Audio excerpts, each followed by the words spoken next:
Nous sommes ici à Sorman, un quartier résidentiel à 65 km à l'ouest de Tripoli. Et ici, le 20 juin, vers 2 h du matin, 8 roquettes se sont abattues sur ces bâtiments. L'OTAN a d'abord nié l'avoir commis, puis a dit que c'était un centre de commandement militaire. Alors je vous propose de vérifier ce qu'il y a vraiment ici. Il s'agit en fait d'une grande villa au milieu d'un parc, dont les palmiers ont été offerts par différents souverains arabes aux propriétaires des lieux, Khouildi Hamidi, 68 ans.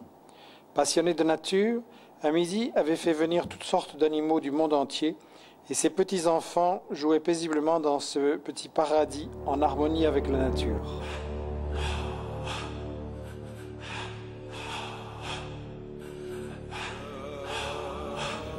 La veille, toute la famille s'était rassemblée pour le 4e anniversaire du petit Khouildi Junior, et c'est durant leur sommeil que l'OTAN a mis fin à leur vie.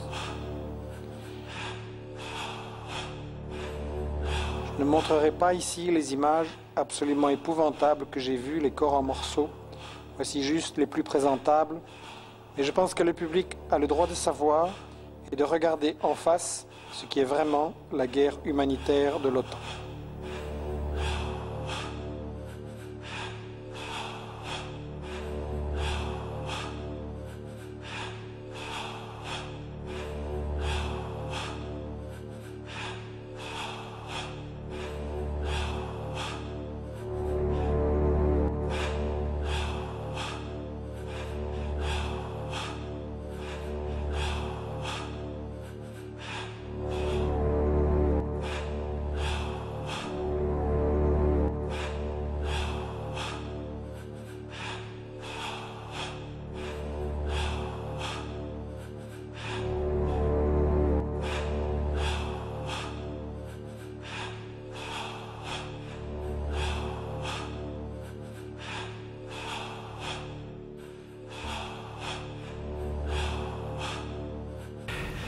Mais la première question, c'est qui sera assez fou pour faire jouer et dormir ses petits-enfants dans un centre de commandement militaire. Et puis j'ai pu me promener ici où je voulais pendant plusieurs heures dans ce parc et il n'y a absolument rien de militaire ici.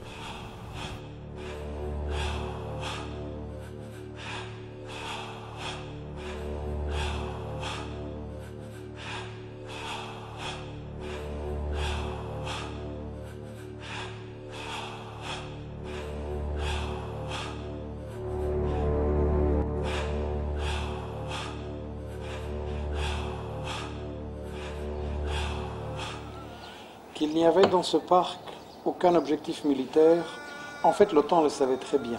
Pourquoi?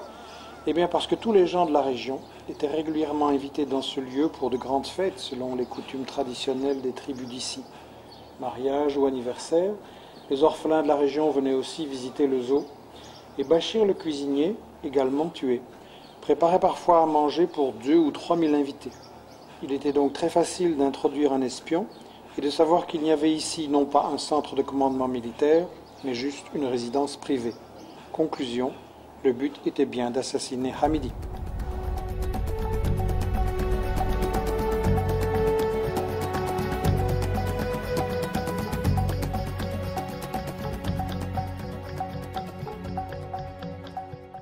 Après tout, Hamidi est un symbole de cette révolution libyenne de 69, où ces jeunes officiers de 25-26 ans ont osé renverser le roi Idriss et la monarchie arriérée qui maintenait le peuple dans la pauvreté.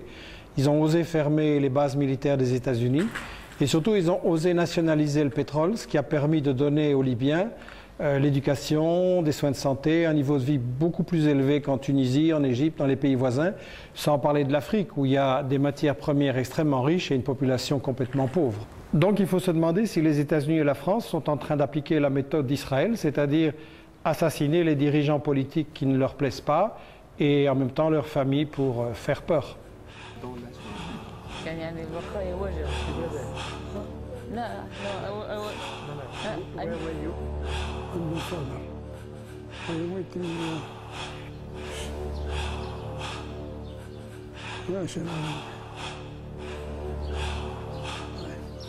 Ici en Libye, les enfants meurent la nuit à cause de l'OTAN et tous les enfants sont traumatisés. Ce matin, un employé à mon hôtel disait que sa petite fille de 3 ans faisait des cauchemars toutes les nuits et à nouveau pipi au lit.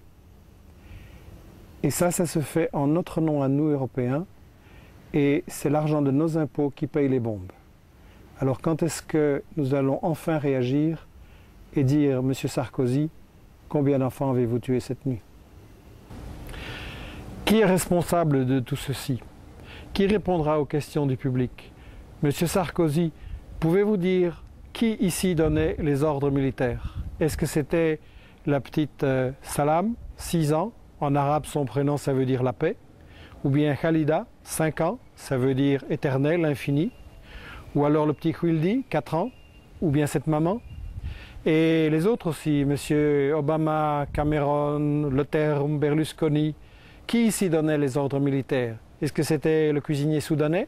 Est-ce que c'était ces personnes qui sont venues essayer de porter secours aux blessés qui ont été tués à ce moment-là quand ils portaient secours?